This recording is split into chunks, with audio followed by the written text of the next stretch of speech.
Hello everyone, this is Wins. Long time no see. The game is finally updating to version 2.0. At the same time, a new 10-player hero realm will be released. In this video, I will bring you a guide for this new hero realm. The first boss, Wandering Ark. The raid consists of two phases. Phase 1. The pillars at the start can be cleared directly by the entire raid. Simply go forward while casting flute skill to clear them all.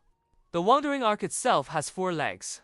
Based on the boss's facing direction, they are left front and left back, right front and right back. When attacking any of the boss's legs, a fiery zone will spawn in that area after a certain duration. When this happens, simply switch focus to another leg. It is recommended to focus fire and burn them down in this order: right front, right back, left back. Core mechanic, Earthshaker Fiend. An ad will spawn next to the right back leg of the Wandering Ark, constantly dealing raid-wide damage. There are 2 strategies to handle this. Strategy A. All players stop DPS and stack near the fiery zone of the right back leg. Wait for the boss to randomly target 2 players. The targeted players must position themselves to guide the briars, connecting the fire to the ad via the briars. This breaks the AD's shield, allowing the raid to kill it.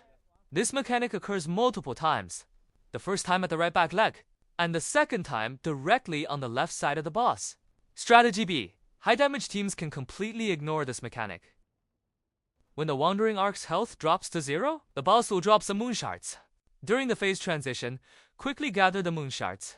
In phase 2, players need to protect the Wandering Ark. The green health bar on the left represents the Wandering Ark's HP.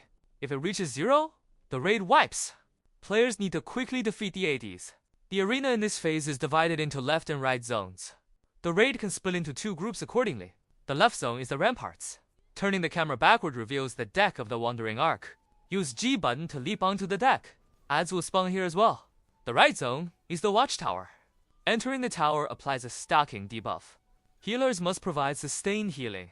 Players must leave the tower interior before the debuff meter fills up. A ballista is located on the 3rd floor. Assign 1 player to operate it and shoot down the airborne ads. After clearing the ads, then interact with enough moons to fill the charging meter before switching focus back to the boss. There is only 1 lethal wipe skill to watch out for in this phase, Sandstorm Howl. A wiping ultimate with a cast bar. To evade it, players must leap onto either the 3rd floor of the tower or the ship's deck before the cast ends. Alternatively, it can also be handled with deflection. Once the moon meter is fully charged, you can burst down the boss. During this damage window, watch out for 2 main boss skills. Skill 1. Golden Charge. The boss channels an attack that continuously pulls players inward. Use damage reduction skills and heal skills. Skill 2. Raging Sands, Crashing Waves. A multi-stage ground attack that deals heavy damage, avoided by jumping. After a set duration, the boss will regain its invulnerability shield. Repeat the strategy until the boss is defeated. The second boss, Pocket Dropped Cyrus. Core skill, Grounded Needles. Randomly target several players, dealing OA golden damage and leaving behind sharp spikes. Spread out to handle this, but do not move too far away. Alternatively, stack together and use damage reduction skills to tank through it. This skill sets up the following 2 core mechanics. Mechanic 1. Bouncing Assault. The boss targets 1 player and delivers multiple strikes. The targeted player must guide the boss's landing points onto the spikes. Successive hits will deplete the boss's shield. Breaking the shield triggers a vulnerable state. Mechanic 2. Looming Mist. The spikes left on the ground will form small mist platforms after a while. Assign up to 5 players to use these small platforms to climb up to the main upper platform. Once there, quickly burst down Jugeha's health bar to interrupt his casting. Otherwise, the boss will continuously apply debuffs to the raid. Once the meter on boss's portrait fills up, he will unleash an ultimate.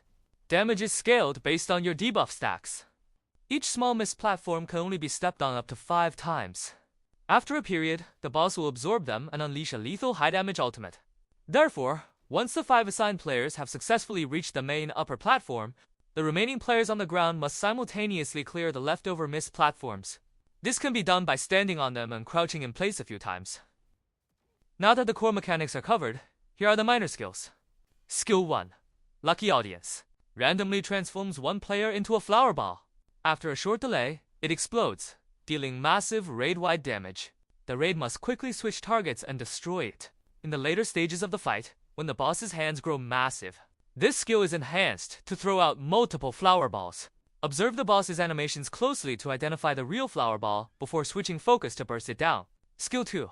Fire Ring Leap. Time your jumps to pass through the center of the rings, which grants a plus 10% damage buff. Touching the fire ring inflicts massive damage. Sometimes the damage ticks stack rapidly, causing an instant death. It is highly recommended to avoid them if you cannot guarantee a clean jump. Okay, that's all of this video. Hope I can help you. See you next video.